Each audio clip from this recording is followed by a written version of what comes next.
বিভিন্ন আধিপত্যবাদ শক্তির গুপ্তচরেরা বিভিন্নভাবে ষড়যন্ত্রে এখনই লিপ্ত রয়েছে।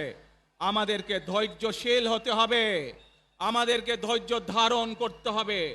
বিশেষ করে তরুণ প্রজন্মের যে সদস্যরা আছেন, আপনারাই আগামী দিন দেশকে নেতৃত্ব দিবেন, দেশকে গড়ে তুলবেন। এই দায়িত্ব তরুণ প্রজন্মের সদস্যদেরকে আজ গ্রহণ করতে হবে, যাতে করে এই দেশকে আমরা সুন্দরভাবে গড়ে তুলতে পারি। শক্ত ভিত্তির উপরে, গণতান্ত্রিক ভিত্তি, শক্তিশালী অর্থনৈতিক ভিত্তির উপরে যাতে এই দেশকে আমরা গড়ে তুলতে পারি।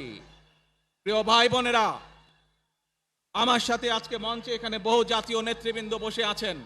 আসুন আজকে আমরা দুহাত তুলে আল্লাহর দরবারে দোয়া করে আল্লাহর রহমত আমরা চাই।